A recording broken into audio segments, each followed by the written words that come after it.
Hi everyone, today I'm going to show you how to create a collage of a textured fish. Now we're going to start by cutting out the basic shape of your fish. Then we'll apply the scales for texture and the top, bottom, back fin, and a little side fin here.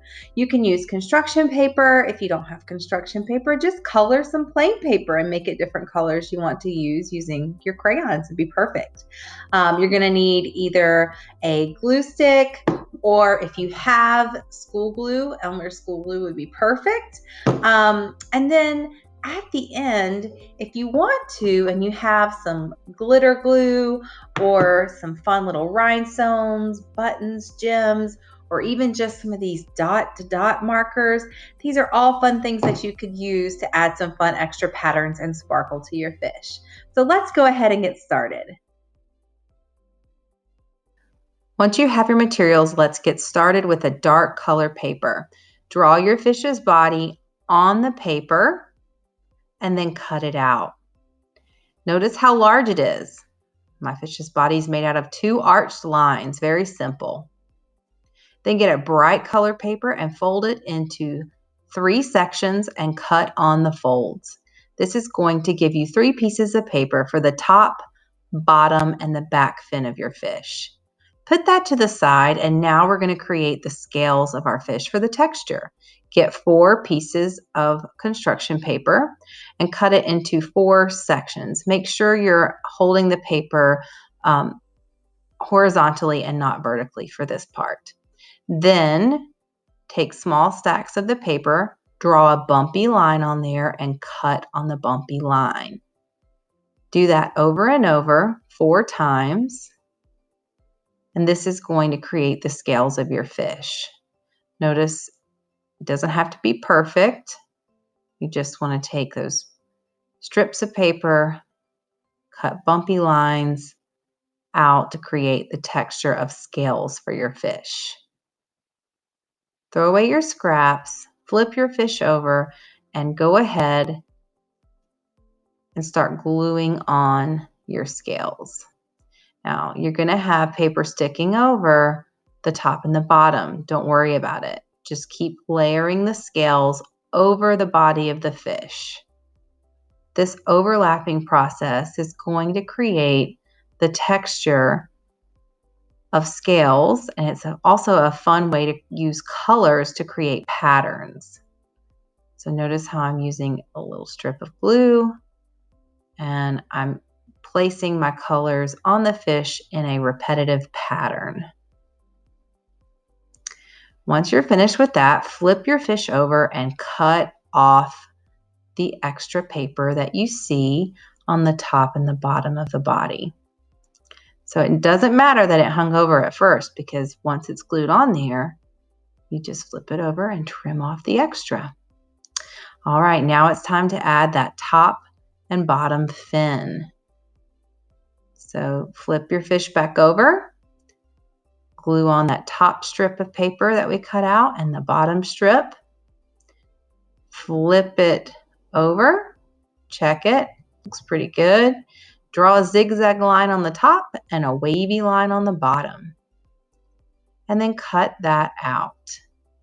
Notice how you can use the scissors, moving the scissors in different directions as you cut, to make it easier on you to cut out a zigzag line. You can cut inward, and it really helps moving the scissors in different directions to help you, and also turn your paper. So look at how I turn the paper and the scissors in different directions to cut easily. Now I'm going to add on that back fin. Again, flip the fish over, put some glue on the back, stick it on there, flip it over, and I'm going to cut off the extra paper.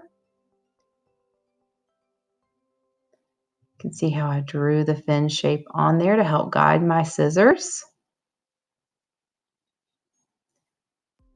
Cut out the little V shape on the back fin, and there you have it.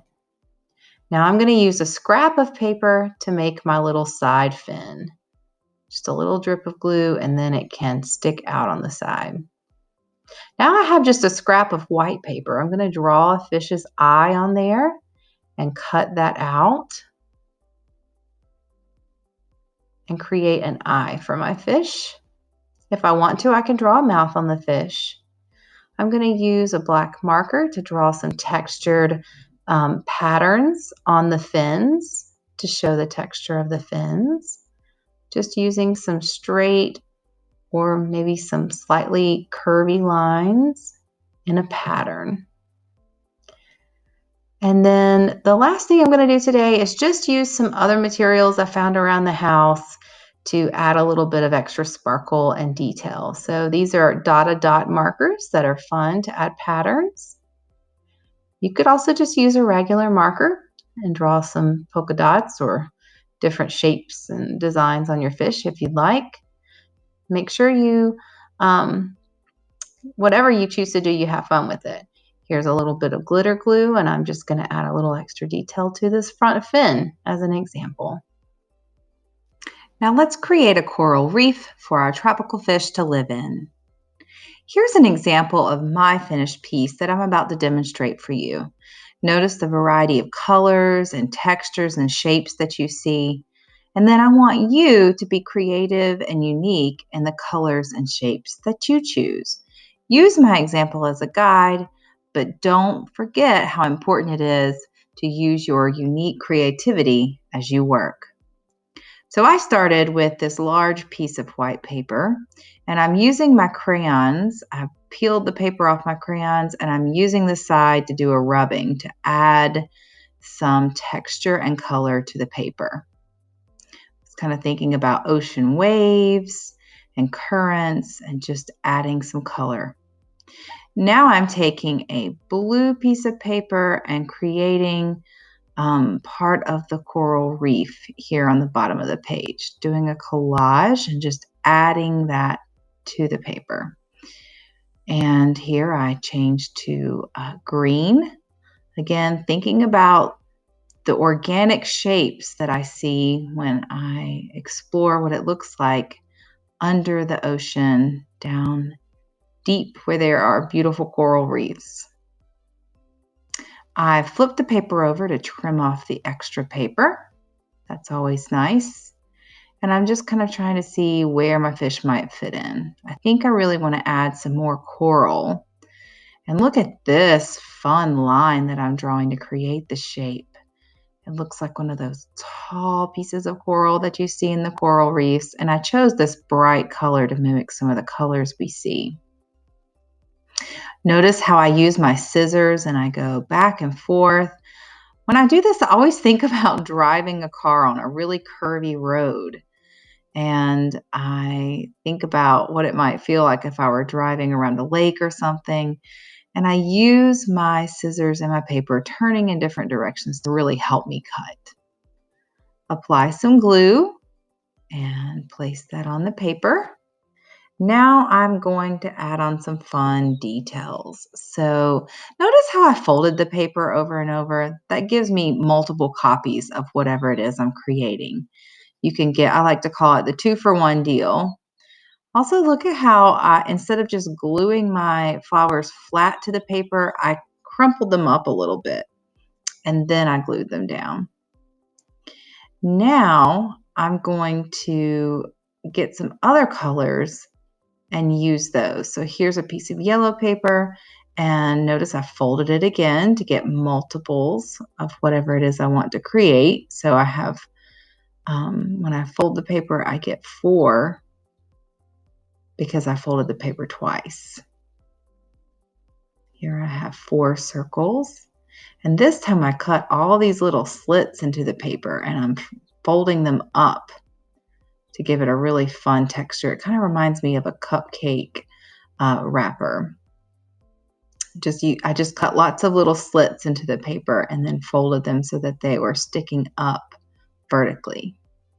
I've glued my fish to my paper, adding another layer of coral reef down to the bottom underneath that piece of coral and trimming off the extra.